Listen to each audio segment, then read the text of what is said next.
기도하심으로 수요 예배를 시작하겠습니다.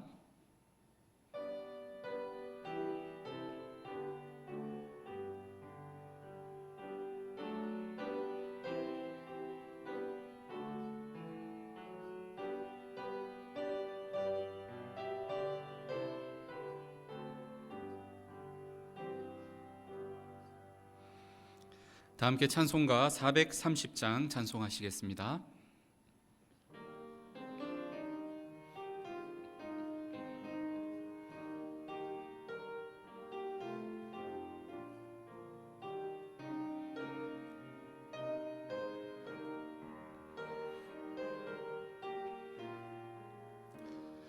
주와 같이 길 가는 것 즐거운이라닌가.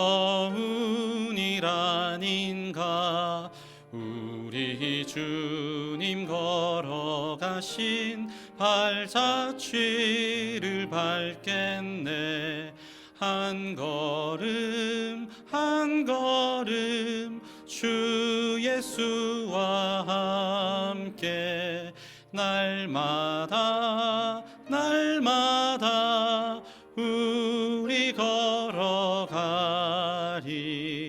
어린아이 같은 우리 미련하고 약하나 주의 손에 이끌리어 생명길로 가겠네. 한 걸음 한 걸음 주 예수와 함께 날마다 날마다 우리 걸어가리. 꽃이 피는 들판이나 험한 골짜기라도 주가 인도하는 대로 주와 같이 가겠네. 한 걸음 한 걸음 주 예수와 함께 날마다 날마다 우리 걸어가리. 옛 선지자의 녹같이 우리들도 천국에 들려 올라갈 때까지 주와 같이 걷겠네. 한 걸음 한 걸음 주 예수와 함께 날마다 날마다 우리 걸어가리. 함께 기도하겠습니다. 사랑과 은혜가 충만하신 하나님 아버지, 오늘도 우리를 주님의 은혜 가운데 불러주시고 함께 예배하게 하심을 감사합니다. 이 시간 마음을 다해 주님을 예배하며 우리의 삶을 다시금 주님 앞에 내어드리기를 원합니다. 성령님, 우리의 심령을 열어주시고 주님과 깊이 교제하는 복된 이 시간 되게 하여 주시옵소서. 거룩하신 하나님, 우리 대학을 이끄시는 총장님과 이사장님, 주님 기억하여 주시고 늘 성령 충만함과 영육 간의 강건함을 허락해 주시옵소서. 올 한 해 하나님 안에서 꿈꾸고 계획하는 모든 일들이 하나님의 은혜 가운데 다 이루어질 수 있도록 가장 선한 길로 인도해 주시옵소서.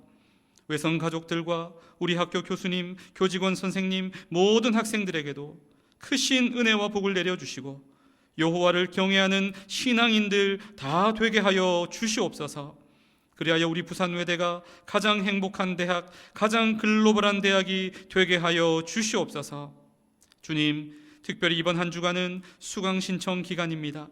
학생들이 자신의 진로와 비전을 따라 필요한 수업들을 잘 선택할 수 있도록 도와주시고 준비된 학업을 통해 하나님이 예비하신 길을 발견하게 하여 주시옵소서. 교수님들께도 지혜를 주셔서 학생들에게 좋은 배움의 기회를 제공할 수 있도록 인도하여 주시고 모든 행정적 과정도 원활하게 이루어지도록 교직원 선생님들께 지혜와 은혜를 내려 주시옵소서. 하나님, 우리가 살아가는 대한민국을 위해 간절히 기도합니다. 이 땅을 불쌍히 여겨주시고 혼란하고 어지러운 사회 속에서 하나님의 정의와 공의가 바로 세워지게 하여 주시옵소서. 위정자들에게 지혜와 정직함을 주시고 국민을 위해 바른 판단을 하게 하시며 하루속히 갈등과 분열이 끝나고 하나님 안에서 온전히 화합하고 하나 되는 이 나라가 되게 하여 주시옵소서. 주님, 이 시간 주의 말씀을 듣습니다. 말씀 전하는 종의 입술에 성령으로 함께해 주시고 선포되는 말씀이 우리의 영혼을 새롭게 하고 삶을 변화시키는 능력의 말씀 되게 하여 주시옵소서. 우리의 마음이 말씀을 듣는 데에만 머물지 않고 삶 속에서 꼭 순종하고 실천하며 하나님의 뜻을 이루어가는 우리 모두가 되게 하여 주시옵소서. 감사드리며 이 모든 말씀 우리 주 예수 그리스도의 이름으로 기도하옵나이다. 아멘.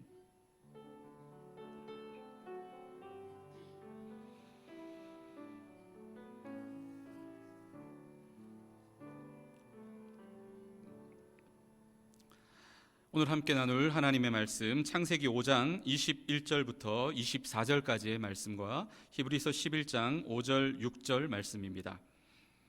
저와 여러분 한 절씩 교독하도록 하겠습니다. 에녹은 65세에 무드셀라를 낳았고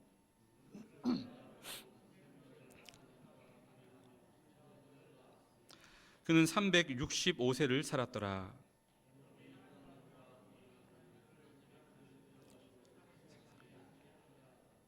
믿음으로 에녹은 죽음을 보지 않고 옮겨졌으니 하나님이 그를 옮기심으로 다시 보이지 아니하였느니라. 그는 옮겨지기 전에 하나님을 기쁘시게 하는 자라 하는 증거를 받았느니라. 믿음이 없이는 하나님을 기쁘시게 하지 못하나니 하나님께 나아가는 자는 반드시 그가 계신 것과 또한 그가 자기를 찾는 자들에게 상 주시는 이심을 믿어야 할지니라. 아멘.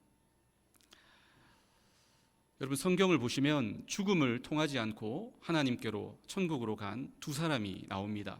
한 사람은 불말과 불수레를 타고 천국으로 올라간 엘리야 선지자입니다. 또 한 사람이 누구입니까? 300년간 하나님과 동행한 바로 에녹입니다. 저는 오늘 이 시간 하나님과 동행한 에녹에 대해서 함께 상고하며 은혜를 나누기 원합니다. 에녹의 이름의 뜻은 받침, 계시, 선생이라고 하는 뜻을 가지고 있습니다. 에녹의 히브리어 원어적 그 이름의 발음을 보면 에녹이 아니라 하노크라고 되어 있습니다. 하노크.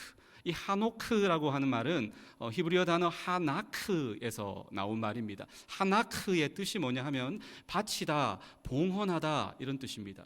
이스라엘 사람들이 성전을 지어서 하나님께 바친다, 봉헌한다 할 때 쓰였던 말이 바로 하나크입니다. 근데 성전을 봉헌한 후에 어떤 일이 벌어집니까? 성전이 열리게 되는 거죠. 계시가 되는 거죠. 그리고 그 성전에서 하나님의 말씀이 선포되고 그 말씀이 가르쳐지는 것이죠.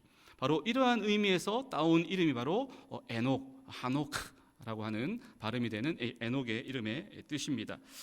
자, 이 에녹이 하나님과 동행했다라고 성경이 기록되어져 있는데 처음부터 그가 하나님과 동행했다라고 기록된 것이 아니라 그의 나이 65세부터 300년 동안 하나님과 동행했다, 그렇게 기록되어져 있습니다. 여러분, 궁금하지 않습니까?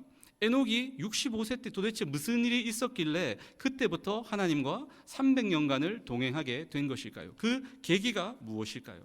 그 계기는 바로 무드셀라입니다. 무드셀라는 에녹의 장남입니다. 65세에 얻게 된 에녹의 첫 번째 아들이 바로 무드셀라입니다. 이 무드셀라의 탄생이 바로 에녹이 하나님과 동행하게 만든 결정적 계기가 된 것이죠. 무드셀라라고 하는 이름의 뜻은, 무드는 사람이라는 뜻이고요, 셀라는 창이라고 하는 뜻이 있습니다.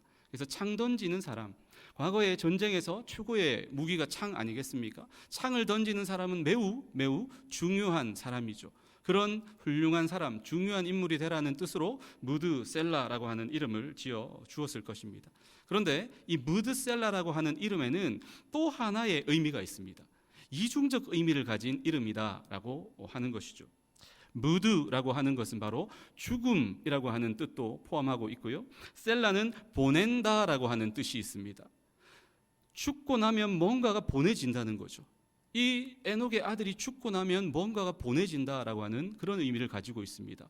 근데 여러분, 이 무드셀라가 죽고 난 이후에 이 세상에 어떤 일이 일어난 줄 아십니까? 타락한 인류를 향한 하나님의 심판, 노아의 홍수로 불리는 대홍수 심판이 임하게 됩니다. 그래서 이 무드셀라라고 하는 그 이름 속에 담겨 있는 뜻은 창 던지는 사람 외에도 그가 죽으면 심판이 온다라고 하는 그 뜻이 이 무드셀라라고 하는 이름에 담겨 있다는 것입니다. 여러분, 근데 제가 하나 퀴즈를 내겠습니다. 세상에서 인류 역사상 가장 오래 산 사람이 있는데 누구일까요? 여러분, 설교를 잘 따라오시다면 충분히 다 맞추실 수 있는데 누구일까요? 정답을 제가 띄워놓고 지금 질문을 하고 있는데, 무드셀라죠. 근데 몇 살까지 산 줄 아십니까? 969세. 969세. 왜 이렇게 무드셀라가 장수했을까요? 뭐 좋은 것을 먹어서 운동을 열심히 해서 그랬을까요? 저는 이 무드셀라가 969세까지 산 것에는 하나님 아버지의 마음이 담겨 있다라고 생각합니다. 무드셀라가 죽으면 무엇이 온다고요? 심판이 오는 것입니다. 하나님이 왜 그렇게 무드셀라를 안 데리고 가셨는지 여러분, 그 마음이 좀 느껴지십니까? 한 사람이라도 다가올 그 심판 가운데 단 한 사람이라도 더 회개하고 구원받기를 원하는, 살아남기를 원하는 하나님 아버지의 그 간절한 마음이 이 무드셀라를 이렇게 오랫동안 이 세상 가운데 둔 이유다라고 하는 것입니다. 에녹은 알았습니다. 무드셀라를 낳기 전에 하나님이 이 메시지를 주셨던 것 같아요. 앞으로 태어날 네 아들이 죽고 나면 심판이 온다. 이 세상에 심판이 온다. 정신이 번쩍 들지 않았겠습니까? 내 아들이 죽을 때 이 세상이 멸망하는구나. 이 세상에 심판이 오는구나. 그렇다면 내가 지금처럼 이렇게 안일하게 살면 안 되지. 내가 정신 차려야 되겠구나. 내가 더 하나님을 잘 섬겨야 되겠구나.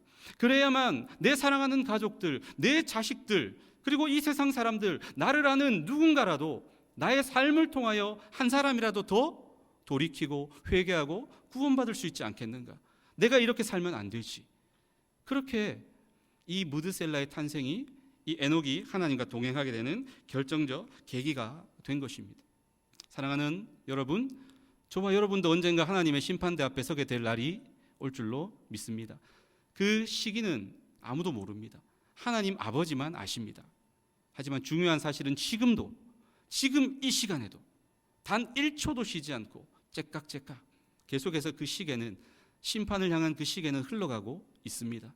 그 사실을 깨닫고 인식하고 알고 살아가는 사람은 에녹이 그러했던 것처럼 하나님과 동행하는 삶을 살게 될 줄 믿습니다. 하나님과 동행한다라고 하는 말은 그렇다면 도대체 어떤 의미가 있을까요? 저는 오늘 3가지로 함께 한번 살펴보기를 원합니다. 하나님과 동행한다라고 하는 말의 첫 번째 담겨있는 의미는 하나님과의 친밀한 관계라는 것입니다. 하나님과 친밀한 관계를 맺은 사람이 하나님과 동행하는 사람입니다. 하나님과 대면하고 하나님과 어색하고 형식적인 그런 어색한, 불편한 그런 관계에 있는 것을 하나님과 동행한다라고 표현할 수 없습니다. 아주 친밀한 관계에 있다라는 것입니다. 창세기 5장 24절 상반절에 보시면 에녹이 하나님과 동행했다라고 이야기하는데, 이때 적혀있는 이 동행이라고 하는 단어가 하라크라고 하는 단어인데요, 그냥 단순히 함께 걸어가는 그것만 나타내는 단어가 아닙니다. 삶의 방식, 신앙적 행복까지 포함하는 폭넓은 의미를 가지는 함께 걷기, 그게 바로 이 하라크라고 하는 단어입니다. 무슨 뜻입니까? 에녹은 하나님과의 형식적 관계를 유지한 사람이 아니라는 것입니다. 하나님과 정말 친밀한 걸음을 걸었던 사람이 바로 에녹이었다라는 것이죠.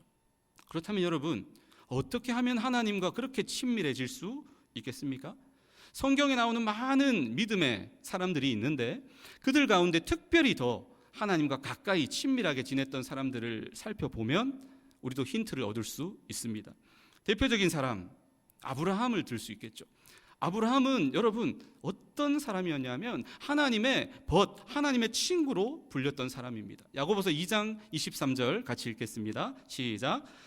이에 성경에 이른 바 아브라함이 하나님을 믿으니 이것을 의로 여기셨다는 말씀이 이루어졌고 그는 하나님의 벗이라 칭함을 받았나니. 여러분, 하나님의 친구, 하나님의 벗으로 그렇게 불린 사람이 아브라함입니다. 왜 이렇게 하나님과 가까워질 수 있었을까요? 당시 유목 생활을 하던 아브라함은 장막을 옮길 때마다 맨 먼저 한 일이 있습니다. 무엇일까요? 제사 드리는 것, 하나님께 예배 드렸다는 것입니다. 아브라함은 예배에 힘쓴 예배의 사람이었기 때문에 하나님과 그렇게 친밀해졌고 하나님의 벗으로 불린 것입니다. 하나님의 친구로 불린 또 한 사람이 있습니다. 그 사람이 바로 모세입니다. 자, 출애굽기 33장 11절 상반절에 보니까 사람이 자기의 친구와 이야기함 같이 여호와께서 모세와 대면하여 말씀하셨다. 하나님께서는 모세를 친구처럼 여기시며 친밀한 대화를 나누셨다라는 것입니다. 모세는 늘 하나님의 말씀 듣기를 기뻐했고 늘 하나님 앞에 이야기를 드렸고 늘 하나님과 대화하고 교제 나누었던 기도의 사람이었다는 것입니다. 그렇기 때문에 그렇게 하나님과 가까웠고 하나님의 친구처럼 여겨질 수 있었던 것이죠. 또 한 사람이 있습니다. 다윗인데요. 다윗은 이런 칭찬을 받았습니다. 내가 이새의 아들 다윗을 만나니 내 마음에 맞는 사람이라. 하나님의 마음에 맞는 사람이라.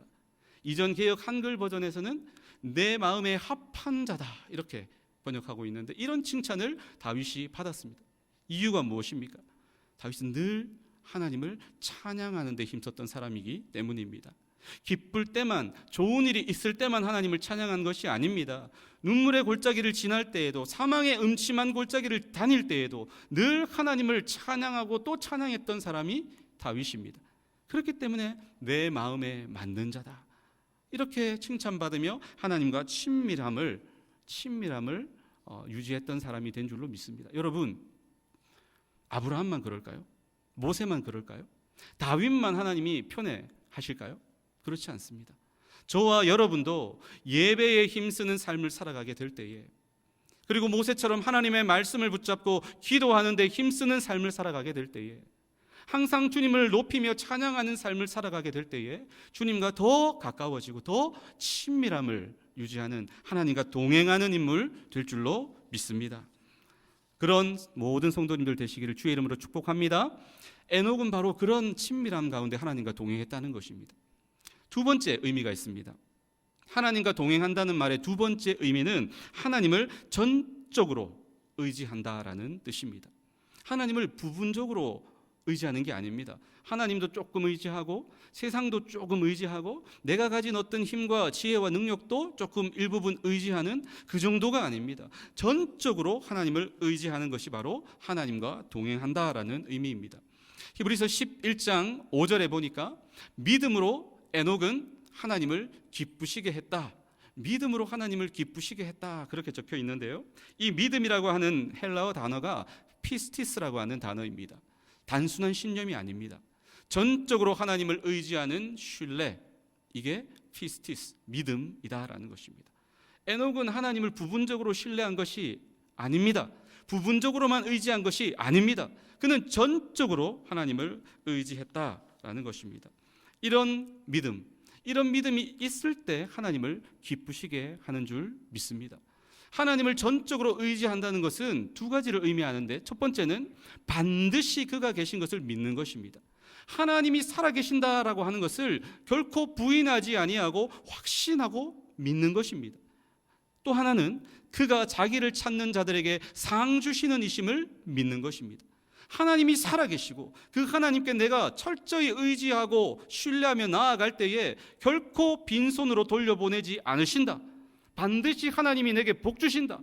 하나님이 반드시 나와 함께 해주신다. 하나님이 반드시 내 기도에 응답해 주신다. 이런 확신을 가지고 나아가는 것이 바로 하나님을 전적으로 의지하는 것입니다. 그게 바로 하나님과 동행하는 것이죠.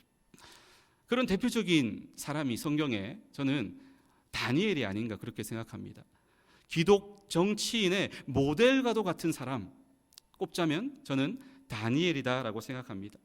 정치인들이 얼마나 많이 바쁩니까? 총리였던 다니엘 얼마나 바빴을까요? 그럼에도 불구하고 하루 3번씩 정해진 시간, 정해진 장소에서 하나님께 기도로 나아갔던 사람 다니엘. 그런데 그런 좋은 사람 옆에는 꼭 그를 시기하고 질투하고 끌어내리려고 하는 나쁜 사람, 아니 나쁜 놈들이 있더라고요. 이 다니엘을 털어가지고 좀 먼지를 내보려고 했는데 털어서 먼지가 안 나는 거예요. 그래가지고 결국 찾아낸 게 뭐냐 하면, 어떤 일이 있어도 하루 3번씩 기도하는 이 다니엘, 그 기도를 어떻게든지 우리가 이용해야만 다니엘을 우리가 끌어내릴 수 있다. 그러고는 아주 나쁜 계획을 꾸미죠. 그러면서 왕에게 부탁한 법이 있습니다. 그 법이 바로 기도 금지법입니다. 차별 금지법이 아니라 기도 금지법입니다. 지금부터 한 달 동안은 왕 외에 다른 어떤 신이나 어떤 사람에게도 기도하면 그 사람은 즉시 사자굴에 사자밥이 되도록 던져놓도록 허락해 주십시오. 왕은 자신을 높이는 법인 줄 알고 좋다, 그 법을 통과시킵니다. 총리였던 다니엘은 그 누구보다도 이 법이 어떤 것을 의미하는지 알았습니다. 하지만 그가 어떤 선택을 내립니까? 똑같이 평소대로 하루에 3번씩 그의 집에서 창을 열고 예루살렘 성전을 향하여 하나님께 기도한 것입니다. 제가 다니엘이었으면 이 파파라치들을 경계해야 되기 때문에 문을 닫고 일단, 그리고 이불을 뒤집어 쓰든지 어디 숨든지 쏘곤쏘곤 작은 소리로 기도했을 것 같은데, 다니엘은 그렇지 않았다는 것이죠. 다른 사람이 보고 있다는 것을, 함정이라고 하는 것을 알았음에도 불구하고 그렇게 기도했습니다. 이게 무엇을 의미합니까? 다니엘이 바로 하나님을 전적으로 의지하는 사람이었다, 하나님과 동행하는 사람이었다라고 하는 것을 우리에게 보여주는 것이죠. 이렇게 하나님을 전적으로 의지하는 다니엘, 안타깝게도 그는 사자 굴에 던져집니다. 사자의 밥이 되었을까요? 그렇지 않습니다. 하나님이 놀라운 기적을 베풀어 주셨습니다. 하나님께서 이 사자들로 하여금 이 다니엘 잡아먹는 것을 집단 보이콧하게 만드셔가지고 이 다니엘이 멀쩡하게 살아남은 것입니다. 이 사실을 깨닫고는 왕이 오히려 역전되어 가지고 다니엘을 궁지에 몰았던 그 나쁜 신하들을 그 사자굴에 던져 넣었습니다. 다니엘을 건져내고, 그 신하들이 발이 땅에 닿기도 전에, 사자굴 속에 닿기도 전에 공중에서 굶주린 사자들에 의해 죽임을 당하고 사자밥이 되었습니다. 여러분, 하나님을 전적으로 의지하는 다니엘을 이렇게 하나님이 보호해 주셨습니다. 하지만 여러분, 하나님을 전적으로 의지한다고 해서 이 다니엘이 사자굴 속에서 살아남은 것 같은 이런 기적이 늘 일어나는 것은 아닙니다. 우리가 살아가는 삶을 보면 전적으로 하나님을 의지함에도 불구하고 사자밥이 될 수 있습니다. 억울하게 죽임 당할 수 있습니다. 세상적 관점으로 볼 때 큰 손해, 큰 피해 입을 수 있습니다. 실제로 여러분, 수많은 믿음의 선배들이 하나님을 전적으로 의지하다가 어떻게 되었습니까? 순교의 피를 흘려 돌아가셨습니다. 하지만 여러분, 지금 그들은 어디에 계십니까? 지금 그들은 어디 있습니까? 저 천국에서, 하나님 곁에서, 가장 가까운 곳에서 생생하게 살아계신 줄 믿습니다. 그 누구보다도 하나님과 친밀한 교제를 나누고 계시는 줄 믿습니다. 저와 여러분도 어떤 손해, 어떤 피해가 있다 할지라도 끝까지 하나님을 전적으로 의지하며 하나님과 동행하는 그런 사람 될 수 있기를 바랍니다. 하나님과 동행한다는 말의 마지막 3번째 의미는 하나님을 간절히 사모한다, 하나님을 간절히 사모한다라고 하는 의미입니다.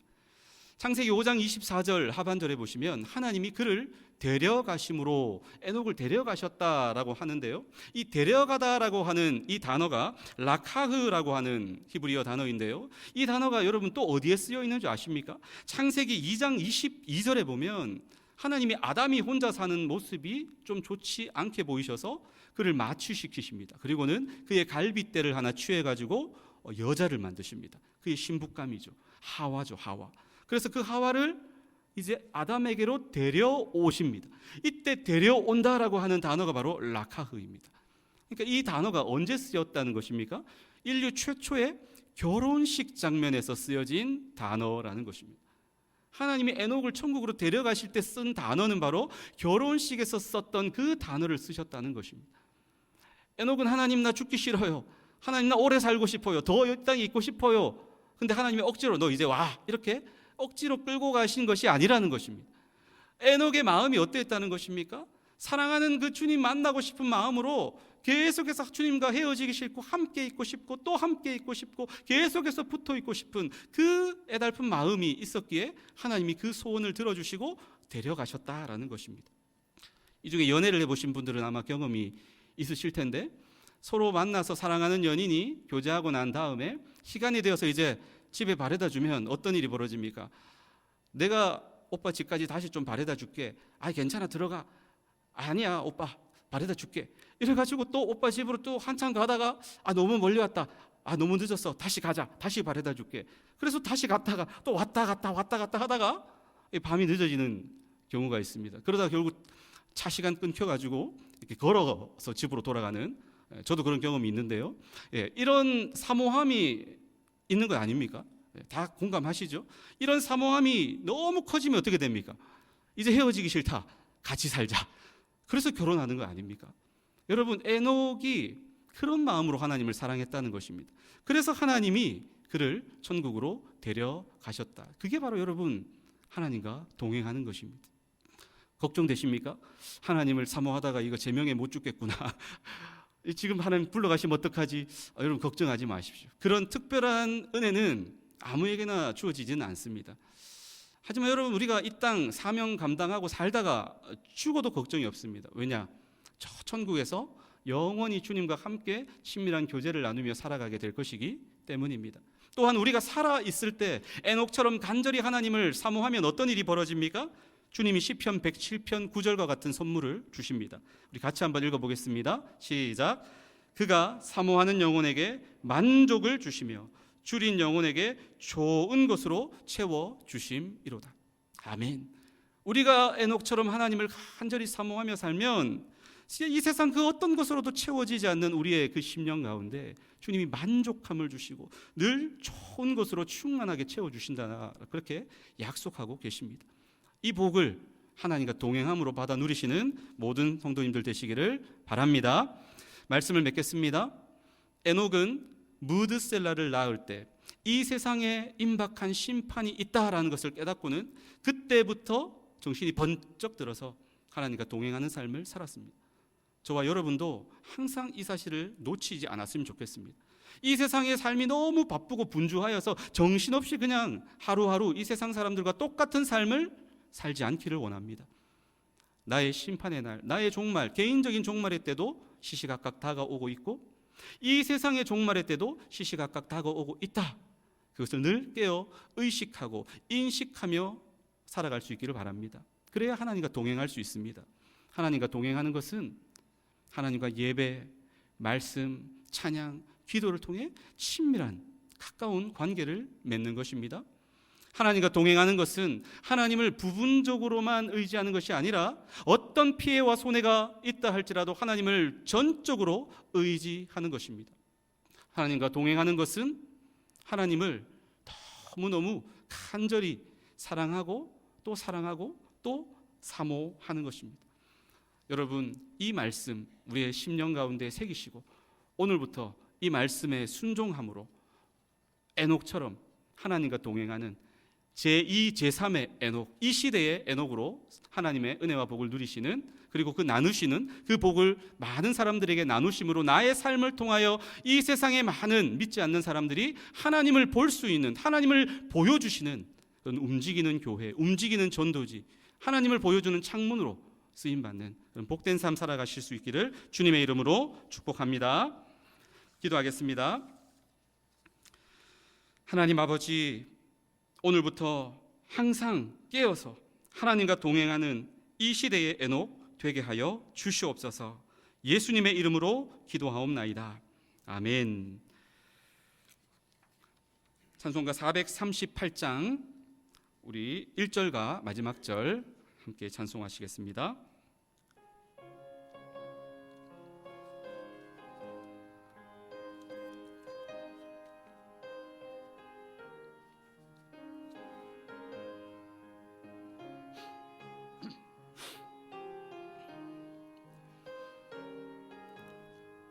내 영혼이 은총 입어 중한 죄짐 벗고 보니 슬픔 많은 이 세상도 천국으로 화하도다. 할렐루야 찬양하세.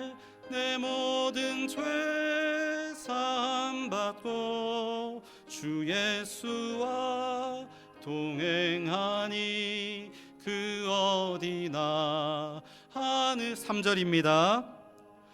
높은 산이 거친 들이 초막이나 궁궐이나 내 주 예수 모신 곳이 그 어디나 하늘나라 할렐루야 찬양하세 내 모든 죄 사함 받고 주 예수와 동행하니 그 어디나 하늘나라. 아멘. 주님 가르쳐 주신 기도로 예배를 마치겠습니다. 하늘에 계신 우리 아버지여, 이름이 거룩히 여김을 받으시오며 나라가 임하시오며 뜻이 하늘에서 이루어진 것 같이 땅에서도 이루어지이다.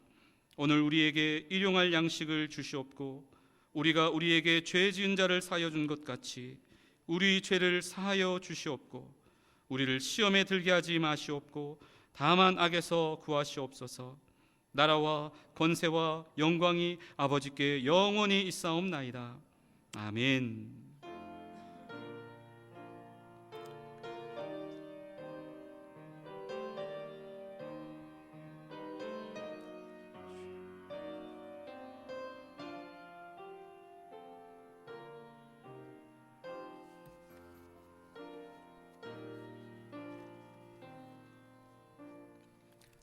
예배를 마쳤습니다.